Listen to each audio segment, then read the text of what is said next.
Okay, good morning. The weather's absolutely crap today, but we're doing radiator stuff. So that's the biggest non-M E36 radiator you can get. It's an aircon radiator. So it's got obviously this piece down the bottom, a bit bigger. That is a Nissan SR20 radiator. It's thicker, it's wider, it's just better in every way. So we're going to go through everything you need to fit it. We've got some plates and things. Yeah, so let's just crack on.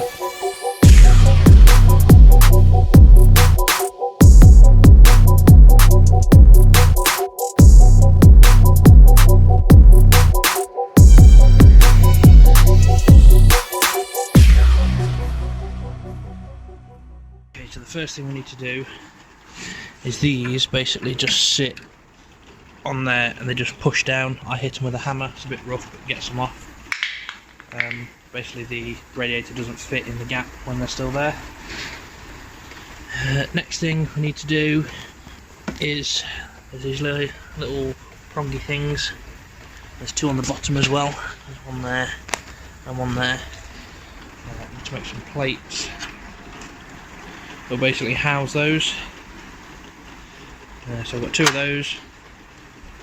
And then what I'm going to do is actually weld these plates to this bar, and then basically weld nuts in the end of the bar, and then drill a hole in this plate and bolt that plate onto there, and then this will be attached to the chassis leg down here. So I'll start jigging things up, start welding some bits together, and then I'll update you as I go. Okay, now we've got the two nuts welded in and ground down. Two plates are bolted on either side. Mine has got a slight curvature. I'll explain why in a minute, but basically what we're going to do now is get the radiator, turn it upside down, place this bar central on the radiator, and then work out where those two plates are going to go. So I'll get that set up and then we'll catch up. Right, so what I've done, slotted the plates on the little tabs and just clamped the tabs to the bar, measured that gap and there, nearest damn it for me. I'm not bothered that the two plates aren't parallel yet, so you'll see that one point's up more than the other. I just want to get one welded on and then I can set up the other one square. Basically now you can see why we've chosen the bent bar, so I can still get to this. If it's straight it's very close, so you still get to the drain, which is nice. So I'll weld one, set the other one up, I'll weld the other one, and then I will update you from there. Okay, so welded the plates on. I've just come up the side of the plate as well. I've not done inside there, so I didn't think it would need it, but I've done basically across the back and up both sides. Now just clamped those on there, so when we turn it the right way up, basically this bracket will stay here. I've left these loose, tighten that a bit more. And then now we're just going to offer it up to the chassis and see how much of this we need to bend over, and then we're either going to bolt or weld these to the chassis. But yeah, that's it so far. Coming on alright for me.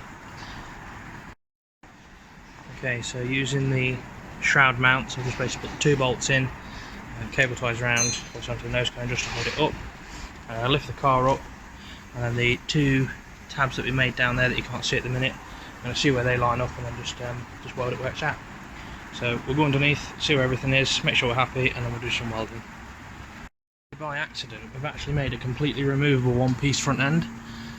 So that's actually welded to the nose cone. You can see obviously the tabs and everything all underneath there. And obviously the top brackets for the radiator are also going to be on the nose cone. So it's literally going to be a case of the bolts here, and then obviously the radiator pipes, boost pipes, and the whole front end will come off together. I thought that was pretty cool. So you can see all welded in. Get the focus up there, yeah. So I will round these edges off at some point, but that's in there for me. Let's make the top brackets and then plumb it in. Okay, upper bracket wise, I'm just bent a piece of flat and then just tech screwed it in. I'll probably end up putting a riv nut in this and then a normal bolt, but a tech screw is perfect for me at the minute. Not the other side, but it's going to be exactly the same. Pipework wise, I've put another filler neck here because that's what I had. I'd recommend putting aftermarket temperature sensor port thing in here. You can get them off eBay. You need a 34mm one, and then that just lengthens the top hose, or you can get an M3 top hose and extend this section. It makes no difference. I just use the factory one, and then obviously just put a bit of length in it. Bottom hose, I've just cut off the final elbow that actually goes to the radiator. I've then got a long-legged elbow down there with obviously a aluminium joiner piece in it, and then this is just going to literally fit in that gap there, so on the factory bit and then onto there. So that's all that bit done. I'll Jubilee clip that, and then we'll get into mounting a tank, so I shall be back shortly. Something I completely forgot to mention that I'm just going to chop in the video somewhere. So obviously on a standard radiator you have this lower hose that goes under the intake manifold somewhere. Basically there's a plastic coolant flange under here on a 4-cylinder. You can't really see it, but basically at the end of my hand, probably then 2 inches to the left, it's a plastic manifold. I've got to have all the intake manifold off again anyway, but we're just going to blanket there. We don't need it anymore, so that can go. Don't forget to do that, because obviously you'll fill it up and it'll just piss coolant everywhere. So I'll take all that off and then I'll show you what I mean, and I shall be back. Right, so manifold's off. You can now see this pipe here. It's the one we're going to blank, so we're going to undo that clip, take this off, cut it. I'm going to be really rough and just clip a bolt into it and then clip the pipe back on. See that join just above it there? That's where we're going to tap in for the water lines for the turbo. So thankfully I'm not going to take the lower manifold off, but I'm going to do all that. Right, slight change of plan. I've changed that fill port just to a straight aluminium piece.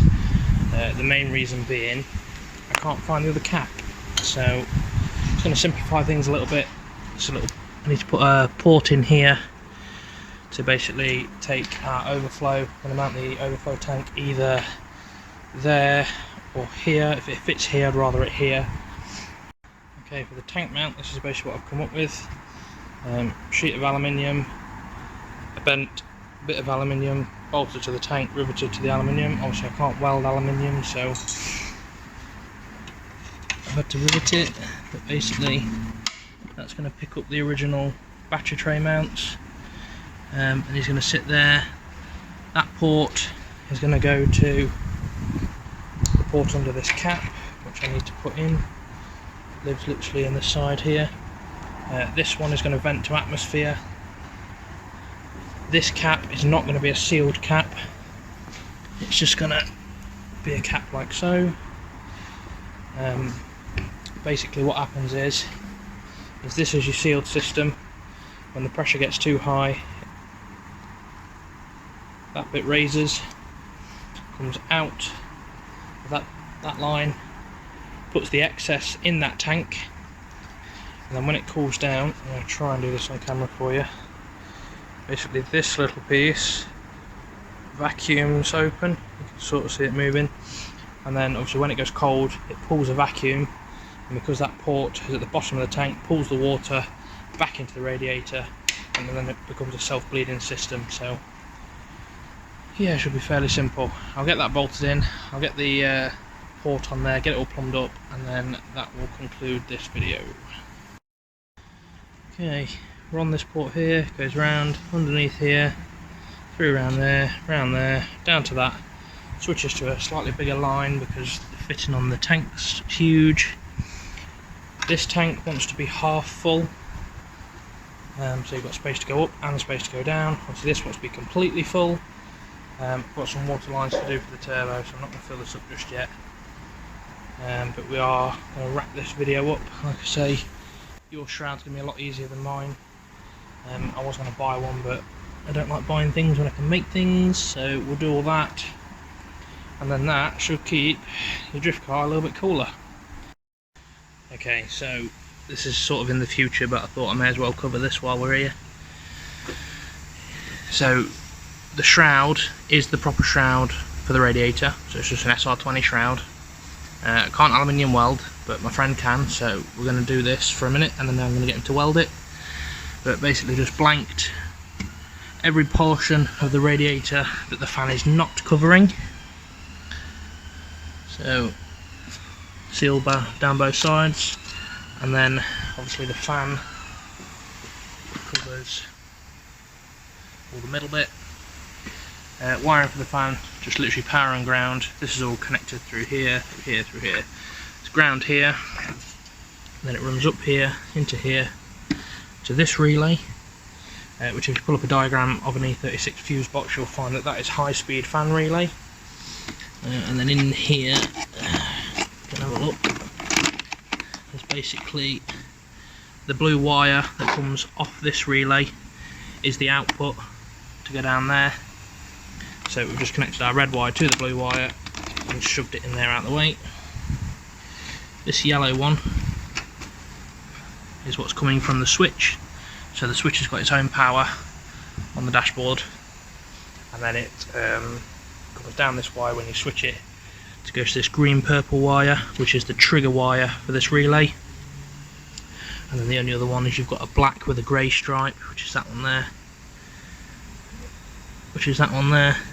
and that needs to go to ground. The main power comes from your battery off here, so it's one of these big terminals. But yeah, that's basically aftermarket but OEM fan wiring. And then literally we're going to come in here, dash power on,